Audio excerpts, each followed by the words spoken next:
माँ, आज पूनम की तबीयत ठीक नहीं है।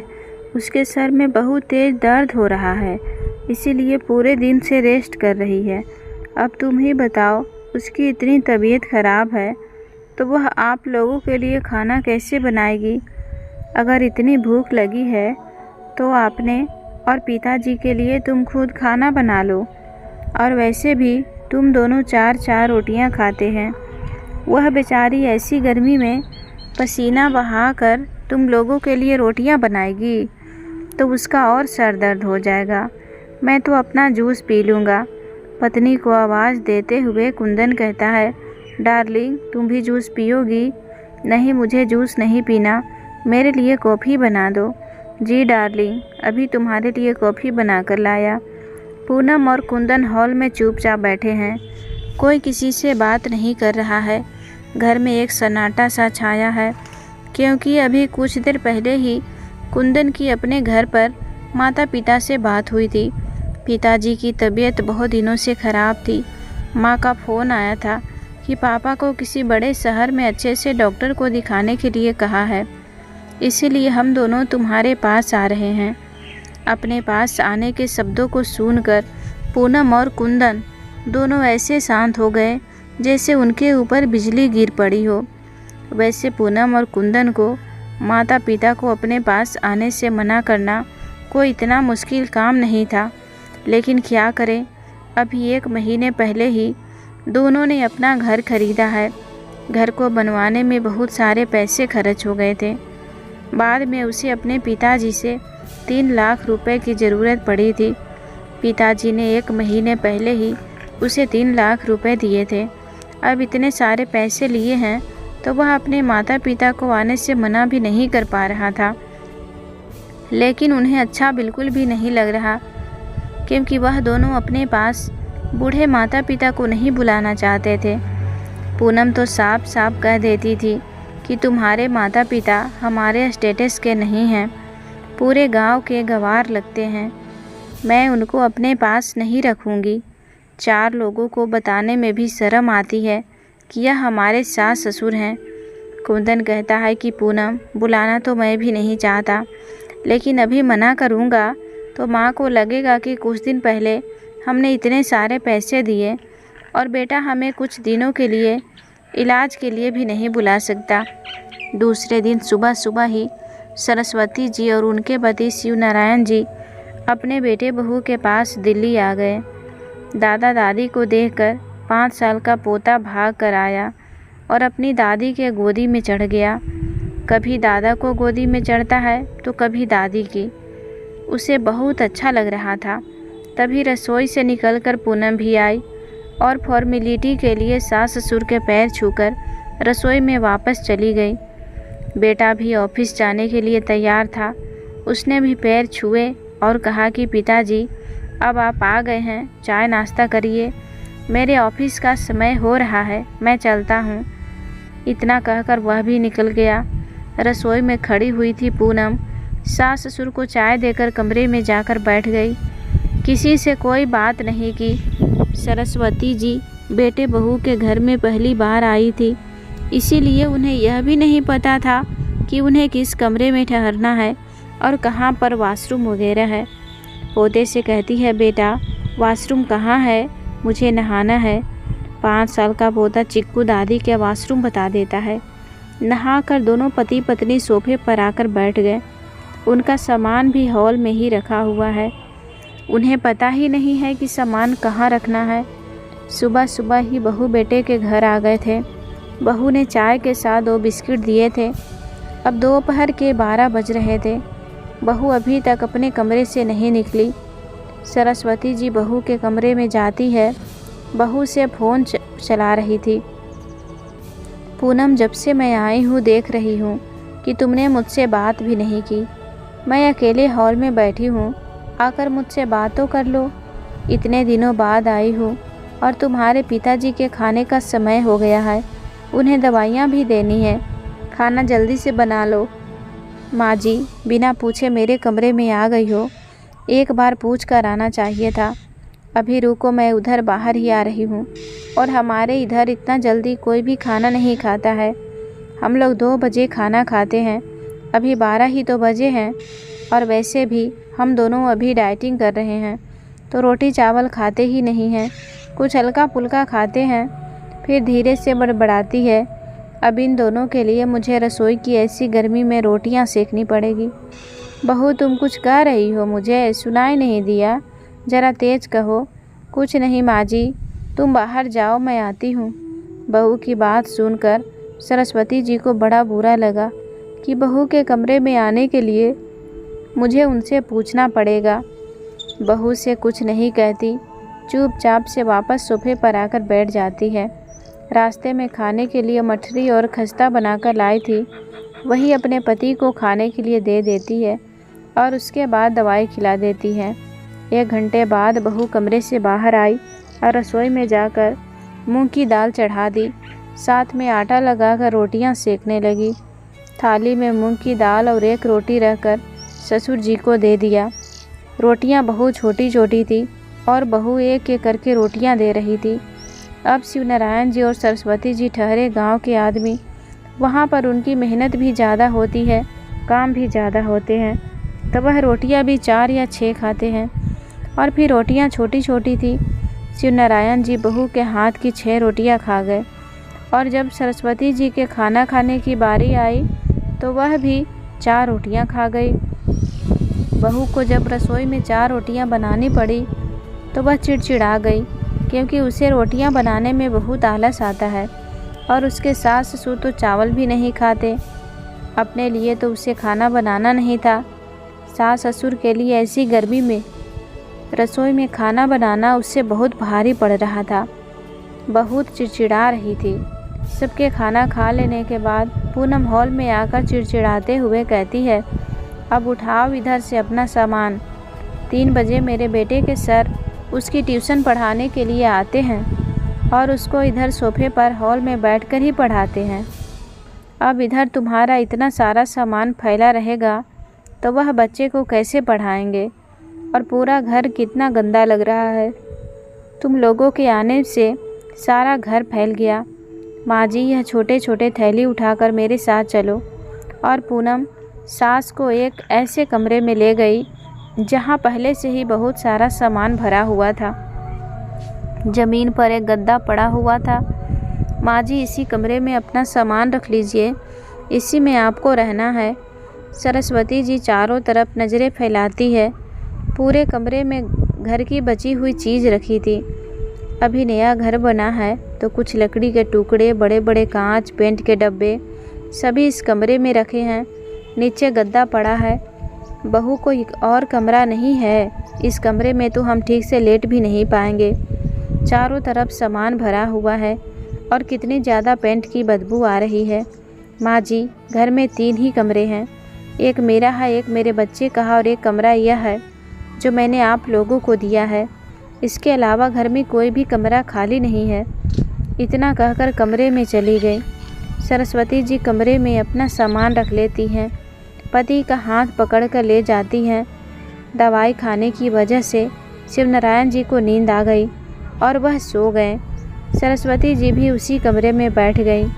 उन्हें ऐसा लग रहा था कि वह अपने बेटे बहू के घर नहीं, किसी अनजान लोगों के घर आई हैं, जहाँ ना कोई उनसे ठीक से बर्ताव कर रहा है और ना ही कोई बात।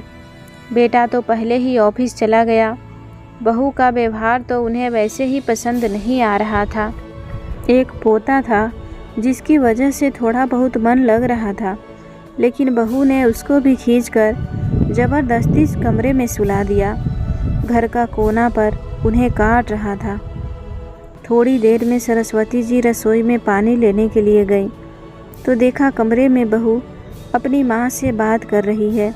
माँ, यह बुढ़ा बुढ़िया मेरे छाती पर मूंग दलने के लिए आ गए हैं।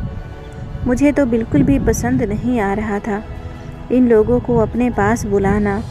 और पता है माँ, बुढ़ा बुढ़िया 4-4 रोटी खाते हैं। मैं तो इतनी गर्मी में उन्हें 4 रोटी बनाकर पसीना पसीना हो गई। पता नहीं इतने बुढ़ापे पर 4 रोटी कैसे खा जाते हैं। फ़ोन पर उसकी माँ कहती है, बेटा तू चिंता ना कर, अगर तेरी सास 4 रोटी खाती है तो तू 4 रोटी के बराबर उसे काम भी तो ले लिया कर। फोकट की 4 रोटियां मत खिलाओ। अगर तू उन दोनों को बैठकर खिलाएगी तो उन्हें तो तेरे पास बैठकर खाने की आदत बन जाएगी। मैं कहती हूँ आज शाम से ही अपने 4 रोटियां वसूलना शुरू कर दे। माँ की बात सुनकर पूनम खुशी से उछल जाती है और कहती है कि माँ तुम बिल्कुल सही कह रही हो। मैं तो इस बारे में सोचा ही नहीं था। मैं तो यही सोच कर परेशान थी कि इतने दिनों तक बुढ़ा बूढ़ी को मुझे सुबह शाम 4 रोटियां बनाकर खिलानी पड़ेगी। सरस्वती जी बहू की बात सुनकर दंग रह गई कि आज बहू के घर आए हुए पहला दिन ही है और एक बार ही बहू ने खाना खिलाया है। उस पर ही मायके अपनी माँ से शिकायत लगा दी कि सास ससुर 4 रोटियां खाते हैं। आंखों में आंसू आ गए। रसोई से 1 गिलास पानी लिया और कमरे में आकर बैठ गई। तब तक उनके पति शिवनारायण जी जाग गए।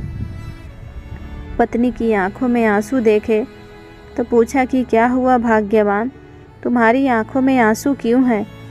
सरस्वती जी बात को बताती हुई कहती है कि मेरी आंखों में कोई आंसू नहीं है।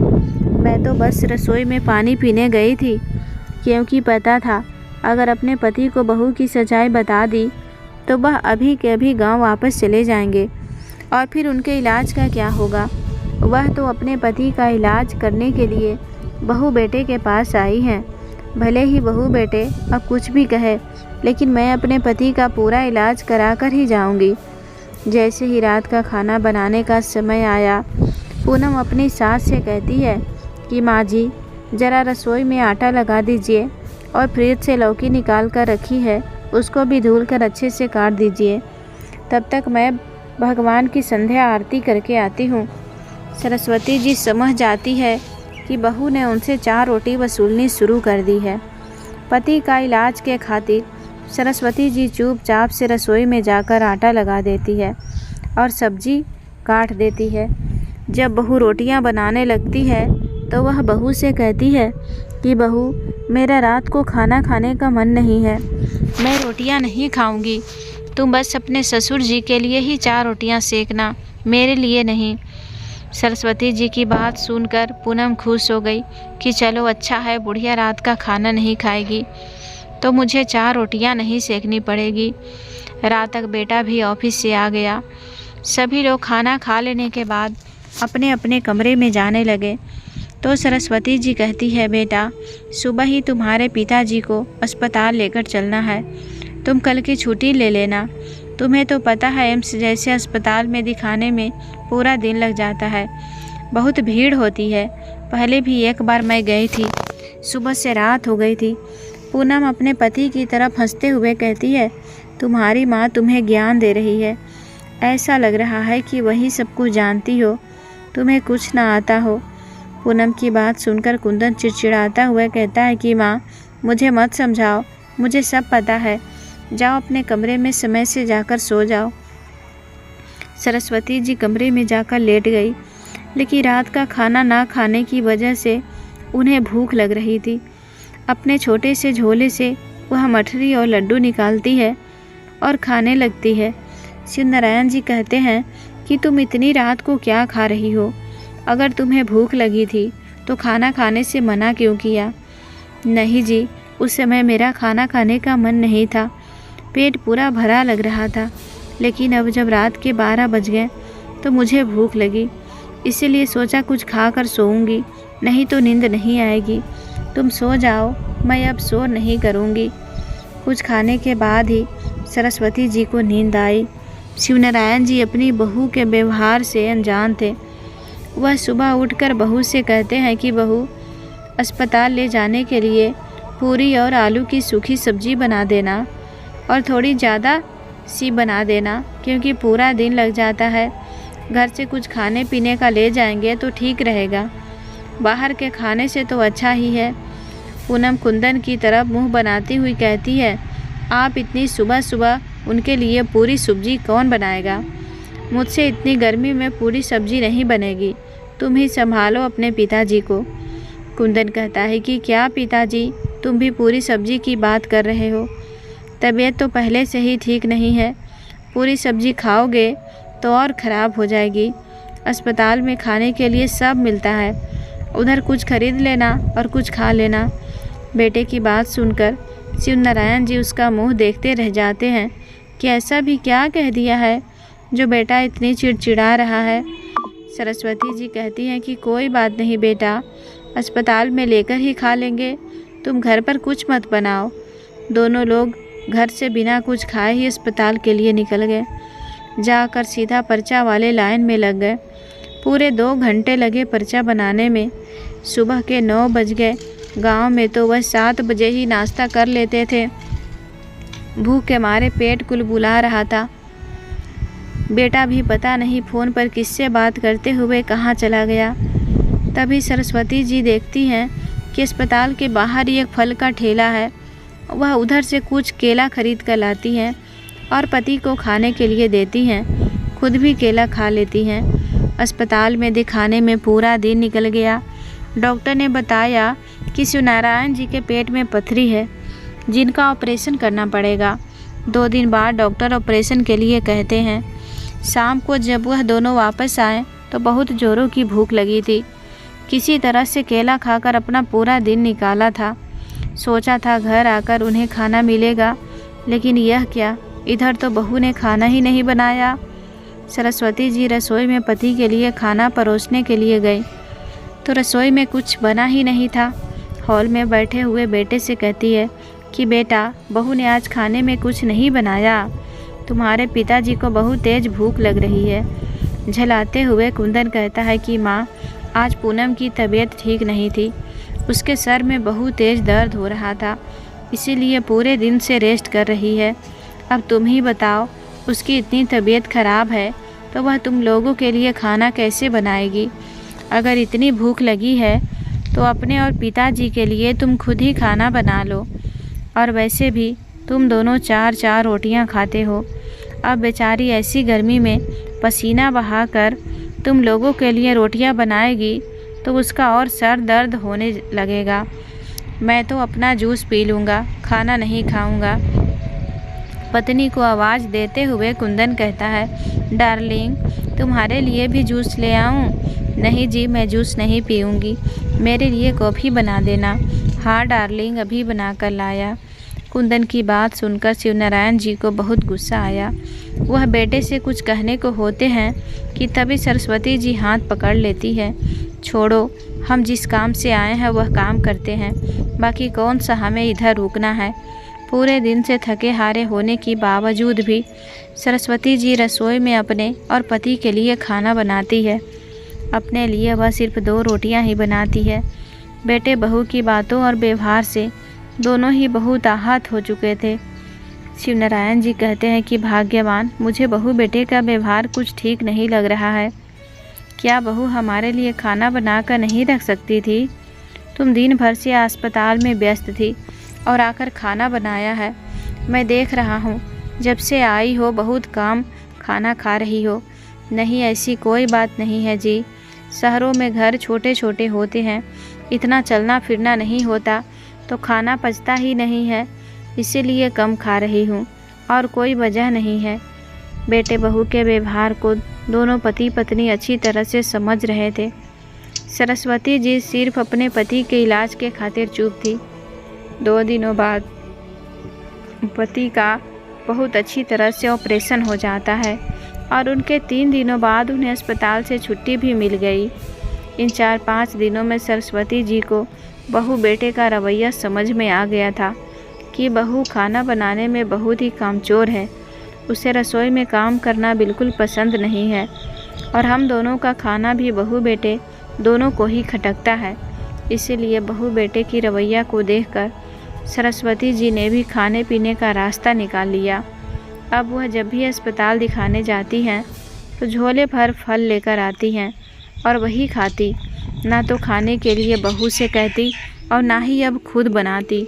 बहू ने देखा कि आज पूरा दिन निकल गया और सास ससुर ने खाने के लिए कुछ नहीं मांगा और ना ही सास ने रसोई में जाकर कुछ बनाया, तो वह सास ससुर के कमरे में जाकर देखती है कि आखिरकार चल क्या रहा है, यह लोग बिना खाए कैसे रह रहे हैं। तब तक कमरे से बाहर आते हुए सरस्वती जी उसे दिखाई दी तो कहती हैं कि माँ जी, मेरा सर बहुत दर्द हो रहा है, ज़रा मेरे लिए एक कप चाय बना देना और साथ में कुछ खाने के लिए भी बना देना। सरस्वती जी बहू से कहती है कि बहू, तुम तो डाइटिंग पर हो, कुछ खाती पीती नहीं हो, और मुझे तो बिना शक्कर की चाय बनाने नहीं आती। मुझे शक्कर दूध वाली चाय बनाने आती है। यह काली चाय मुझसे नहीं बनेगी, तुम अपनी चाय खुद ही बना लो।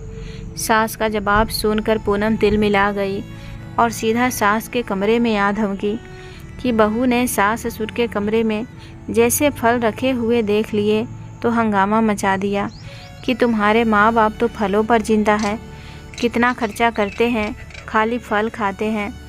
और तो और उन्होंने अपने कमरे में जूस के डब्बे भी रखे हैं, तरह तरह के खाने के बिस्किट रखे हैं। कितना पैसा बर्बाद करते हैं तुम्हारे माता पिता। आज तो तुम्हें उनकी खबर लेनी ही पड़ेगी। हम तो शहर में किस तरह से पैसे बचा बचा कर चल रहे हैं और यह लोग फल और फालतू की चीज़ों में पैसा बर्बाद कर रहे हैं। क्या इलाज में पहले से ही पैसा कम खर्च हो रहा है जो यह लोग खाने पीने में इतना पैसा खर्च करते हैं। कुंदन पूनम की बातों को सुनकर आग बबूला हो जाता है। माता पिता के कमरे में जाकर देखता है तो सेब केला अनार का ढेर लगा हुआ है और उसकी माँ अनार छिलकर पिताजी को दे रही है। कुंदन तमतमाता हुआ कहता है कि शर्म नहीं आती है माँ, फलों पर इतना सारा पैसा खर्च करते हुए। इतने सारे फल मंगा कर रखे हैं और कौन खाएगा इतने सारे फलों का। हम तो शहर में रहकर एक एक पैसे बचा रहे हैं और तुम इधर इतने पैसे बर्बाद कर रही हो। बेटा, तुम्हारे पिताजी बीमार हैं, इसीलिए उनके लिए फल लाए हैं। अभी अभी उनका ऑपरेशन हुआ है, अगर अच्छे से खिलाएंगे पिलाएंगे नहीं तो उनको कमजोरी आ जाएगी। तब तक दरवाजे पर डोर बेल बजती है। पूनम दरवाज़ा खोलती है तो देखती है एक डिलीवरी बॉय खड़ा हुआ है।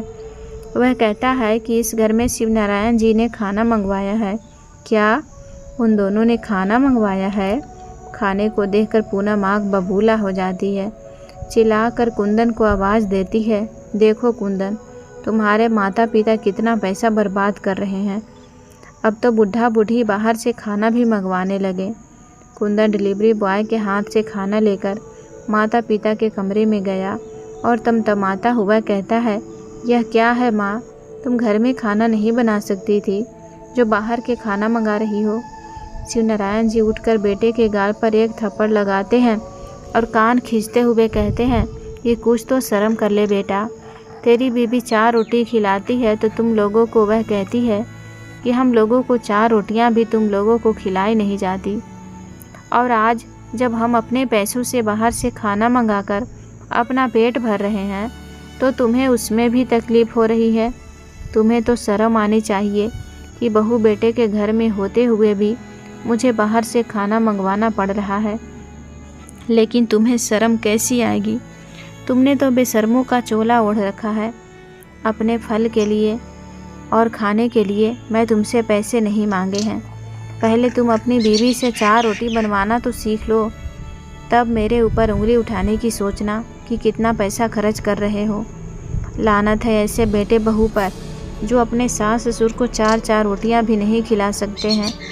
पूरी ज़िंदगी तुम लोगों के लिए किया है, एक एक पाई बचाकर तुम्हें पढ़ाया है, इस काबिल बनाया है।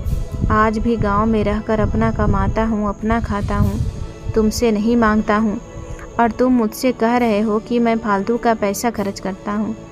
बहू बेटे के घर में रहकर ही भूखे मरना पड़ रहा है। अगर तुम्हारी पत्नी और तुम हमें समय से 4 रोटी खाने को देते तो हमें यह बाहर से खाना मंगाने की ज़रूरत ही ना पड़ती।